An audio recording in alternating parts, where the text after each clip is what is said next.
All right, guys, welcome to another episode. So in today's episode, I'm going to be talking about decoy work. Now, more specifically, PSA decoy work, because that is the bulk of my sport experience is in PSA.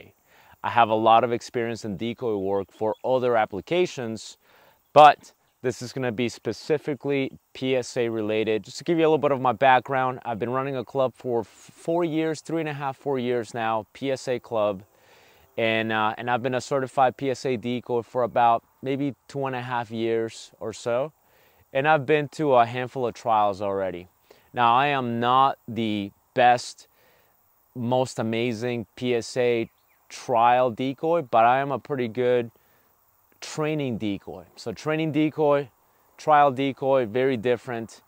If you haven't got my book yet, the Decoy book, it explains in detail what the differences are. And also I'm going to be addressing things that I get asked all the time. I have club members that, sometimes I want them to help out and I explain to them the techniques. So I'm making this video to sort of address those questions that come up. I also have a couple of clients that have contacted me and are coming to me primarily to learn how to decoy in PSA.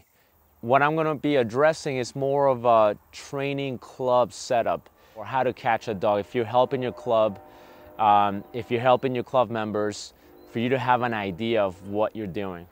Okay, so first and foremost, you have to realize that PSA decoy work is very different than the other sports.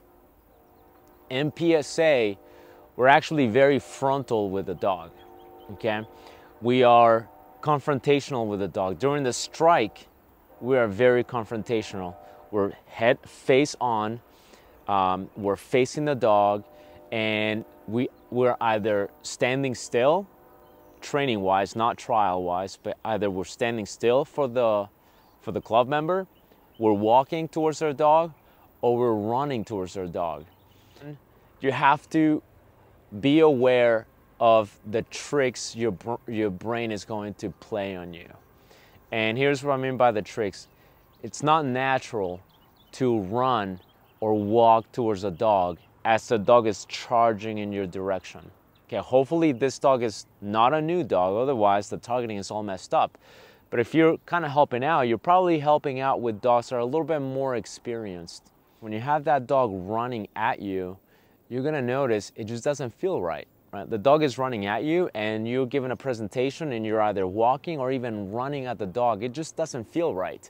Part of your brain is going to tell you, get the hell out of there. And this is some of the things that you'll see with beginner decoys, with novice decoys, is as they're walking, you'll see them do this. Very, very common. It is their brain telling them, get the fuck out of there. And they are going, yeah, this doesn't seem right. I've seen it so many times, okay? If you're doing this and you want to help out, get that little monster out of your brain. Go, dude, I don't care. I'm just going to go in a straight line. That is the best way to help that dog. Now, here's one thing I've heard too. People will go, well, the reason I move out of the way is because, the dog doesn't target very well. The dog goes to the center mass, so I want to move out of the way so the dog goes for the bicep. That's the wrong answer. You're not really fixing anything. If anything, you are actually teaching that dog to hit you in the center mass. Think about it. The dog is going full speed and it's targeting you from a distance, okay?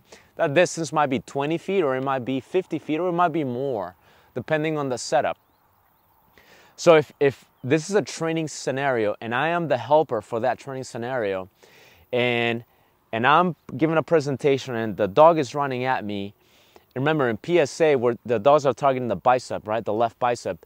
So if the dog is running at me and I'm running at the dog or I'm walking at the dog, or even if I'm standing still, if I move out of the way, what I'm doing now is I'm giving the dog a moving target. So now his target is out of alignment, okay? So instead of him just shooting for a straight shot at your bicep, now you're moving, now the dog has to make adjustments too.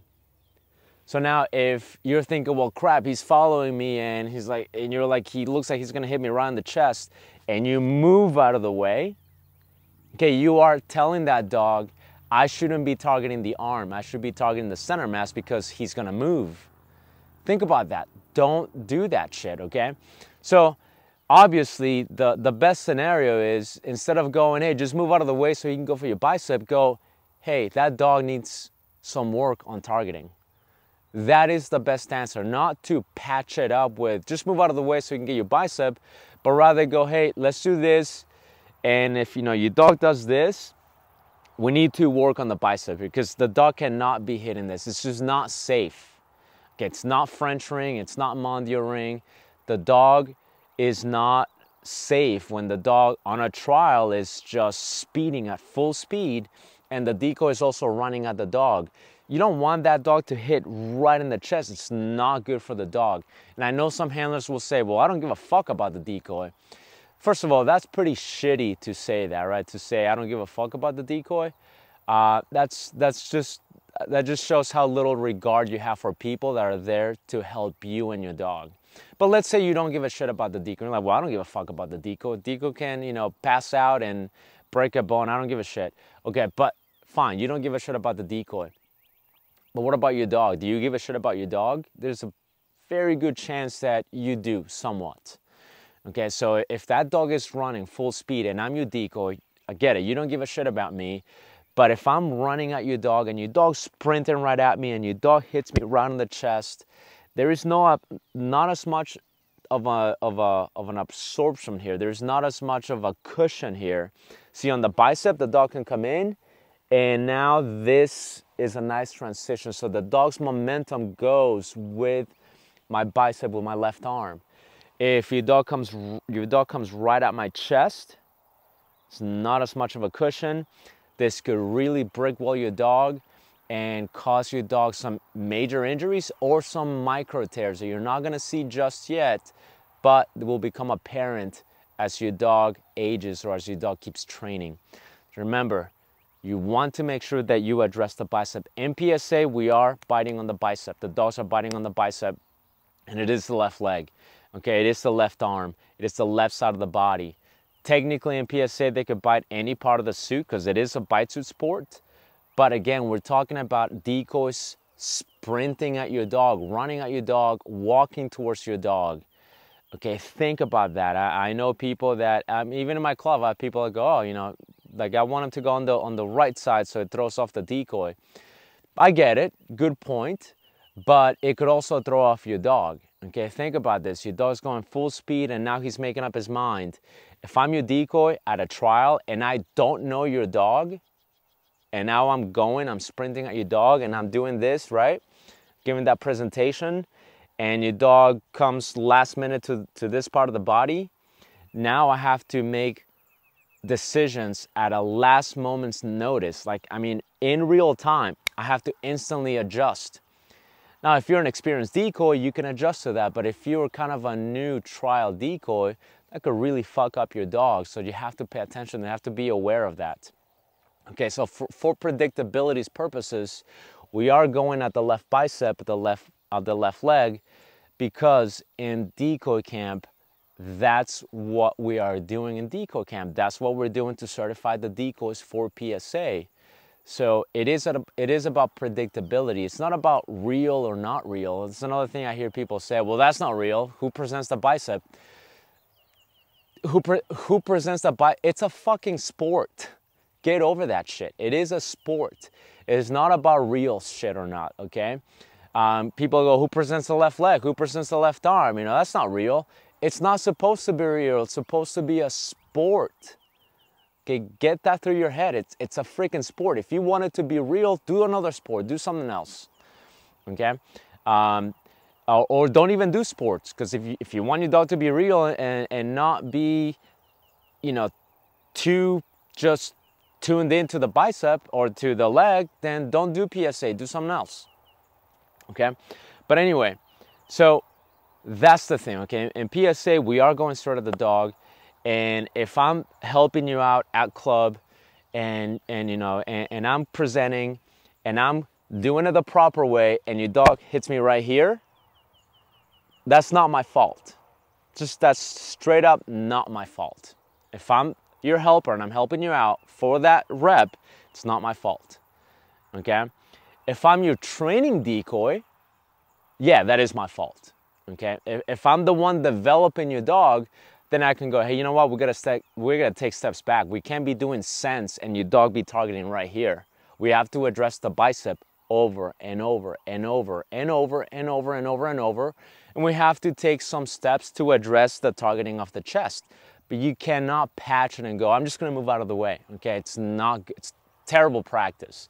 Another one too is your fear. It might not be that you're trying to do that on purpose, but I'm telling you, it gets in you, it sneaks up on you. It doesn't feel right. You're running at a dog and the dog's running back at you. That doesn't feel right. It's just so freaking weird. But again, you don't want to be, you know, running and doing this. I've seen that so many times in videos, and even in trials, you see some decoys do that. Like they really bail, okay? It happens to the best of us. We always have to manage that little demon that, you know, on a trial or even in training, we're going, oh shit, this doesn't look right, this doesn't look right. Go, trust the process. This is an experienced dog, he knows what he's doing. We're gonna do this fine. Okay, sometimes you are gonna eat shit. It happens, part of being a decoy. But obviously we don't wanna fall on top of the dog. You want to give a nice clean presentation. In PSA, we're going in a straight line. So if I'm starting right here and your dog is way over there and I'm giving a presentation, I'm going in a straight line. I should not be moving, and then move out of the way because I'm scared. I have to address that in myself. And if your dog has a problem targeting, we have to address that with the dog. So another one here is the presentation. In PSA, again, whether you agree with it or not, it is gonna be the bicep, the left bicep. So here's where people sometimes get messed up, right? So when I give a presentation, you have to be able to see my bicep. The dog has to have a nice clean shot of my bicep. That is the target. Assuming the dog is trained, assuming the dog is not green, okay? Assuming the dog already knows how to target. If your dog knows how to target and I'm helping you out and I'm giving you a bite, I need to give your dog a nice bicep presentation right here. So right here, okay, hopefully in the camera you can see this, but if I do this, you can see my bicep. If I do this, this is a presentation that is way too open. A dog that knows how to target will target the bicep. A dog that is kind of new might target a little bit low. So an intermediate type of dog, I definitely just want to give him the bicep, okay? Just that little gap right there. An advanced dog and an intermediate dog, another mistake that people make is they do this. Now, if I do this, your dog can't see my bicep. All your dog can see now is my hand and my chest. So this could also be decoy error if your dog hits me on the chest. It might not be like, oh my God, the dog just doesn't know how to target. No, it might be that my presentation was too close. If my presentation is too close, your dog can no longer see my bicep. Even if he tries, he can't see my bicep, so he's gonna go right here, okay? Another important thing to remember about decoy work. Another one too, I've seen this with my buddy TJ at club, and I addressed it to him and I showed it to him. What happened was, in one of these times that we were doing some sense with a club dog, I mean, she targets the bicep clean every single time, right? I mean, like right here, right at the upper part of the bicep. And on one of those, what happened was, as TJ gave that presentation, as the dog was coming in, you could see TJ doing one of these because, again, your brain is telling you, what are you doing, stupid? Get the hell out of there. This doesn't feel right. So your brain is like telling you, do this. This doesn't feel right. But obviously we fight that, and you could see TJ clearly doing this. I put it in slow motion, and as the dog was coming in, TJ did one of these. Now think about that. If the dog is coming in and the dog is, and the helper, the decoy is doing this, what's happening is the dog is seeing the target, the bicep. Now the target is getting smaller and smaller and smaller, and now there is no bicep, and the dog ended right here, right around his neck. Obviously this dog is safe. So the dog didn't bite his face, didn't bite his neck, but the dog definitely grazed his neck. You could see it on the video. And it was a matter of the decoy just doing one of these. Again, your brain is gonna really play tricks on you.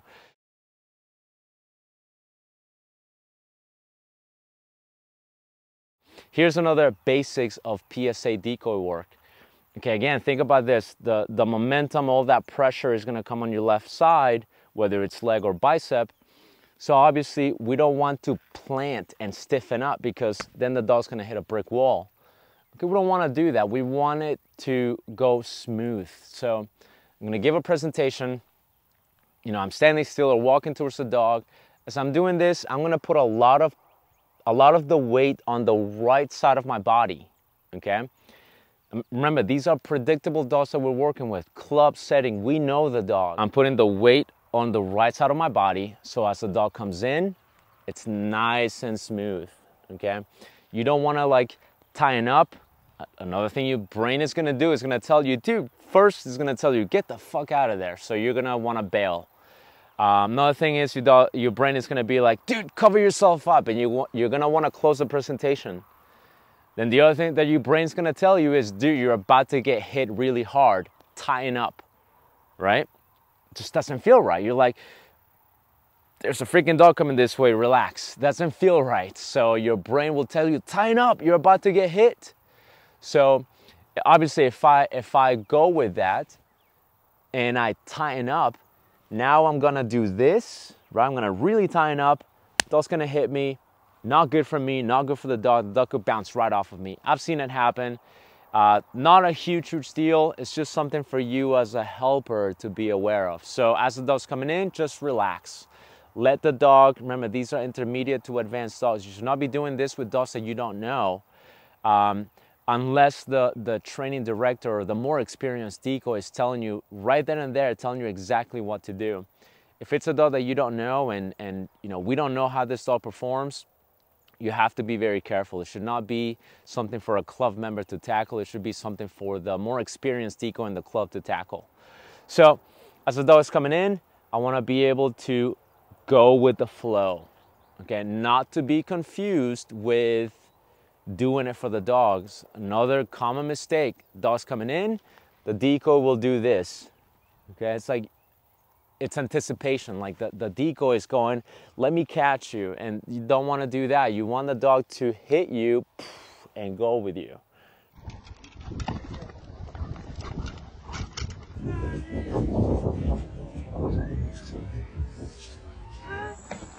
Nice.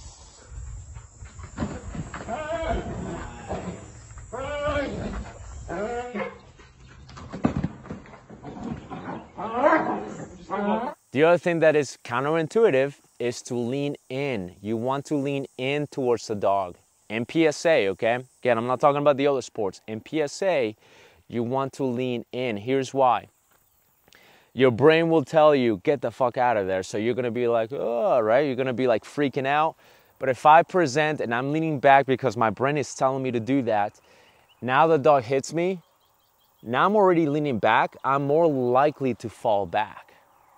The counterintuitive thing to do that is going to help you is to actually lean in, okay? You wanna lean in. So remember, as the dog is, you know, as I'm giving a presentation, the dog's coming in, there's gonna be a lot of pressure, a lot of speed going this way. The reason I wanna lean in is because as I lean in and the dog comes in, all that momentum is gonna go that way, okay? But because I'm leaning in, my pressure, my momentum is going to be slightly going in that direction, okay? So as the dog is coming in with all that speed, I already have leverage because as I pivot this, right, as this happens, I'm already leaning in that direction. Now I'm ready for that transition, okay, where I can drive the dog or work the dog. So counterintuitive little things like that you have to be aware of. So let's summarize. 1, realize that your brain is going to play tricks on you. 2, don't move out of the way, okay? 3, give a nice presentation. Present the bicep. Don't close it in, don't open it up, okay? 3, or 4, whatever number we're on, don't tighten up. Don't just brick wall the dog. Go nice and smooth, okay? And then last one, really good tip, lean in towards the dog. So as you're coming in, lean in, because that is going to help you as that dog takes your arm in the opposite direction. You're already leaning in that direction. Now you're more stable versus leaning back, and now you're more likely to hit the ground. So those are my tips. and I'm pretty sure that it's gonna help some of you guys out. So until the next time, see you guys in the next video.